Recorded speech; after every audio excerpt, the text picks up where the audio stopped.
बिल्कुल, हम लोगों को वैसा ही लग रहा है जैसा पेपर से 1 दिन पहले लगता है। बिल्कुल वैसी सिचुएशन हो रखी है, एंग्ज़ायटी फुल लग रहा है कि कल क्या डिसीज़न आएगा। जो भी डिसीज़न आएगा हम लोग एक्सेप्ट तो करेंगे ही, क्योंकि माननीय सुप्रीम कोर्ट का जो भी आदेश होगा उसको मानना हमारा मतलब मेरी वो होगा, मतलब हम लोग एक्सेप्ट तो करेंगे उसको।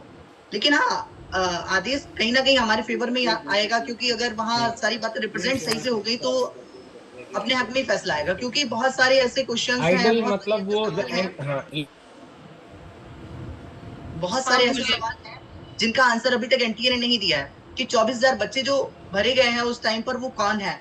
और जो ग्रेस मार्क आपने दिया था, वो भी आपने बिल्कुल डिफाइन नहीं किया कि ग्रेस मार्क किसको दिया, किसको नहीं दिया। जब पूछा गया कि आपने ग्रेस मार्क किस बेसिस पे दिया, तो बोला टाइम लैग हुआ है।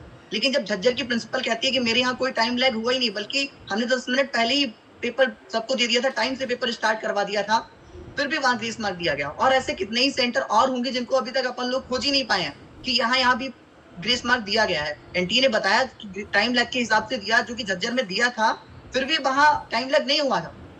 ऐसी बहुत सारी कमियां हैं जो एनटीए में है, और कहीं ना कहीं बहुत सारी कमियां सिक्योरिटी की रही हैं कि पेपर लीक हो कैसे गया। जैसे कि अपना झारखंड में एनवलप को काट के पेपर निकाल लिया गया, और वहां उस एनवलप को अभी तक मतलब कस्टडी में भी लिया गया है, मतलब पेपर वहां से निकाला ही गया है। इसके अलावा अगर अपन देखें तो गोधरा में तो बच्चों की ओएमआर फिलिंग करी गई है। बच्चों के पास फोन आए हैं कि आप जो है आप इतने पैसे दीजिए, हम आपकी ओएमआर फिल कर देंगे। तो ऐसे चीटिंग वाले बच्चे हम लोगों से आगे जा रहे हैं, जिसके चक्कर में काजल जैसे स्टूडेंट हम लोग रो रहे हैं कि अपना हक लेने के लिए हमको दिन रात दौड़ना पड़ रहा है, दिन रात भागना पड़ रहा है। एक लड़की बोर्ड में फेल हो जाती है और वो नीट में टॉप कर जाती है। अभी सर कह रहे थे, शेखर सर, कि कौन से काजू बादाम खा लिए जो बच्चे एकदम से, जबकि 1 महीने का सिर्फ बोर्ड और नीट में अंतर रहता है, और 1 महीने में बच्चे इतना टैलेंटेड हो गए कि उन्होंने मतलब टॉप कर दिया नीट में। और जबकि नीट में तो थोड़ा सा कैलकुलेटिव क्वेश्चन आते हैं, थोड़ा सा माइंड बेस्ड क्वेश्चन आते हैं। जैसे बोर्ड में तो बिल्कुल सिंपल सा क्वेश्चन पूछ लेते हैं, सीधा सीधा डायरेक्ट, अगर 2 एग्जांपल आता है तो वही 2 दे दो। लेकिन यहाँ तो अगर तुमको सारे नहीं आते तब तक तुम क्वेश्चन को सही नहीं कर सकते हो। तो बहुत सारी ऐसी कमियां हैं जिनको सुधारना चाहिए, और एनटीए से उनका सवाल, एनटीए को इन बातों का मतलब जवाब तो हमें देना ही पड़ेगा, चाहे रीनीट हो या ना हो। लेकिन एनटीए को इन सारी बातों का जवाब तो देना पड़ेगा, उन 24,000 बच्चों का डाटा पब्लिश करना पड़ेगा। अगर गलतियां नहीं थी तो फिर इन लोगों ने जो रिजल्ट पब्लिश होता है उसमें पहले तो सिर्फ कुछ चीजें ही मांगते थे, लेकिन अब इतनी चीजें क्यों बढ़ा दी हैं?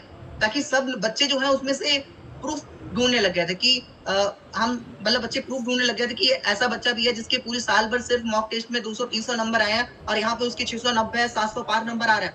तो इसलिए उन्होंने उसमें मतलब जीमेल आईडी और नंबर लगा दिया कि बच्चे, सारे बच्चे सभी का नाम खोल पाए। तो अगर आपके अंदर कमियां नहीं तो आप छिपाना क्या चाहते हैं? तो इस तरीके की बहुत सारी कमियां जो हैं वो वो देखी गई। और हम लोग पहले तो सिर्फ अपने लिए ही लड़ रहे थे, लड़ते लड़ते पता चला कि बहुत सारे लोग ऐसे हैं जिनके साथ ऐसी ऐसी दिखते हैं कि वो अगला अटेम्प्ट ही नहीं दे सकते हैं। आज एक लड़की का फोन आता है कि भैया अगर पेपर नहीं हुआ तो मेरे घर वाले अगला चांस नहीं देंगे। विकास अभी अपने साथ है, उसके पापा कहते हैं कि बहुत साल तुमने तैयारी कर ली, 3-4 साल, अब तुम्हें हम अगला चांस देने वाले नहीं है। एक फ्रेंड और आता है हरिंदर, उसके पापा भी सेम कहते हैं कि भैया अब तेरा चांस अगला नहीं मिलने वाला। सेम मेरे साथ सिचुएशन हो सकती है, क्योंकि 4-4 5-5 सालों से हम लोग पढ़ाई कर रहे हैं, लगे जा रहे हैं, और लेकिन उसका कोई रिजल्ट नहीं मिल रहा है। और जब रिजल्ट मिला भी तो चीटर्स हमसे आगे निकल गए। तो ऐसा नहीं होना चाहिए। तो कल सुप्रीम कोर्ट हमारे हक में ही फैसला दे, हम लोगों की सबकी सोचे कि भाई एनटीए से सारे जवाब मांगे जाएं। और हम यही कहेंगे कि सर ने कहा कि अगर कोई एग्जाम जो है लास्ट में हमारे मतलब लाइफ डिसाइड नहीं करता, तो हम कहेंगे कि लहरों से डरकर नौका पार नहीं होती, कोशिश करने वालों की कभी हार नहीं होती। जब तक ना सफल हो नींद चैन को त्यागो तुम। अगर इस एग्जाम में हम लोग सफल भी नहीं होते तो भी हम लोग फिर से पेपर देंगे, कोई दिक्कत वाली बात नहीं है। लेकिन हम चाहेंगे कि इसी बार हमको न्याय मिले। संघर्ष का मैदान छोड़कर मत भागो तुम, कुछ किए बिना ही जय जयकार नहीं होती, कोशिश करने वालों की कभी हार नहीं होती। तो अगर काजल हम लोगों का इस बार पेपर नहीं भी होता तो भी हम लड़ेंगे और लाइफ में हार नहीं मानेंगे। जैसा डॉक्टर शेखर सर ने हमसे कहा भी कि ऐसा नहीं है कि एक ही एग्जाम अपनी पूरी लाइफ को डिसाइड करेगा।